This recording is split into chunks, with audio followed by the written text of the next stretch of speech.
Check out this very short but awesome video of Douglas Murray throwing out some serious truth bombs about why people hate Israel and what's the motivation, why people are blaming Israel about what's happening in Gaza instead of looking at the broader picture. So he really lays down some serious truth bombs about the psyche of jihadism, of anti-Semitism, and also about what's going on in Pakistan.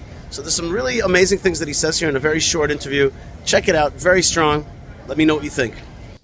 I'm so fed up of the double standards on all of this. Hundreds and hundreds of thousands of Muslims have been killed in the last 12 years by Bashar al-Assad and other Muslims in the civil war in Syria. There's no one on the streets of Sydney or Melbourne. There's no one on the streets of London. We have seen hundreds of thousands of people killed in the last decade in Yemen, Muslims being killed.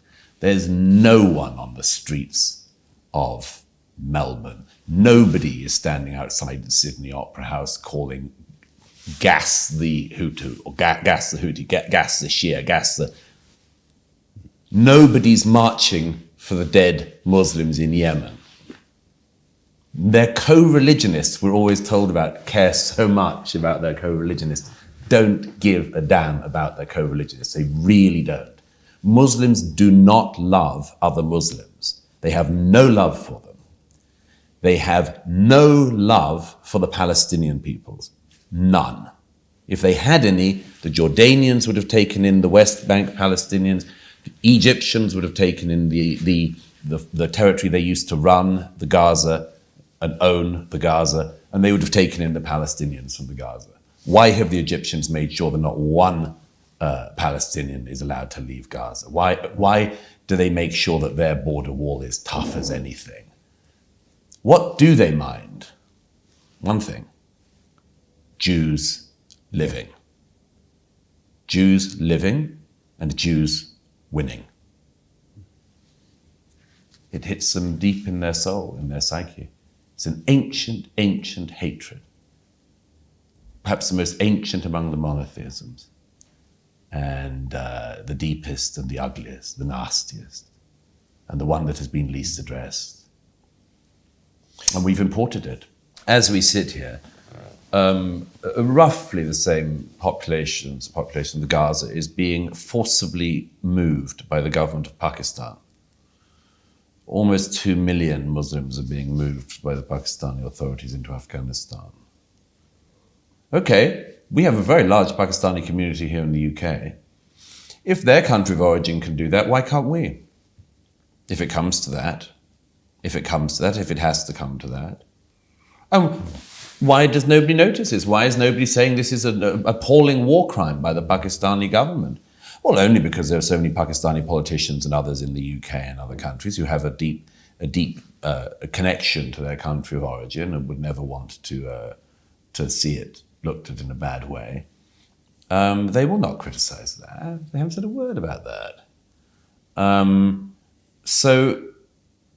No, I think that if you are zooming in on Israel, lambasting Israel, and are basically not bothered with everything else in the world, you're not motivated by anything other than being anti-Jewish, anti-Semitic.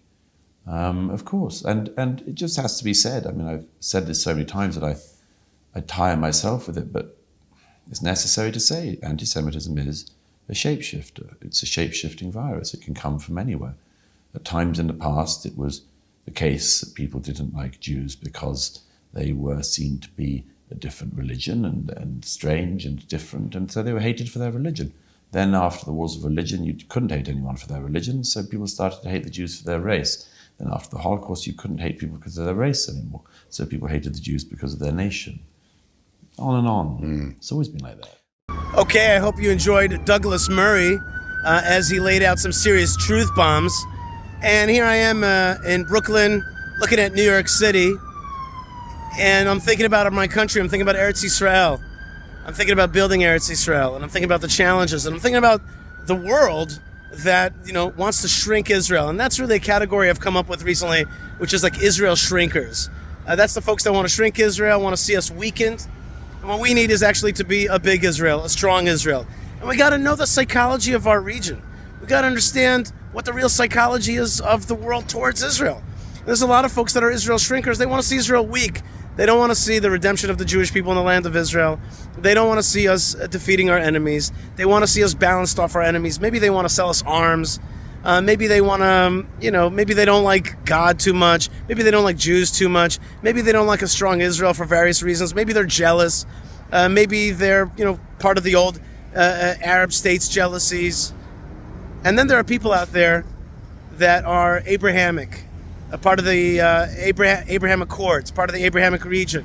See Israel as a natural part of the region. And there are people around the world, even in this great city behind me, who love Israel, who want to see it strengthened, who want to see it succeed. So there are people like that, for sure. And we got to connect with those kind of people. And we got to recognize Israel shrinkers for what they are and just say no. We're not going to succumb to Israel shrinking. We're going to keep making it bigger. We're going to understand anti-Semitism. We're going to understand that Palestine is actually a way to create an alternative narrative to shrink Israel, to replace Israel, to erase it. We're not going to let them.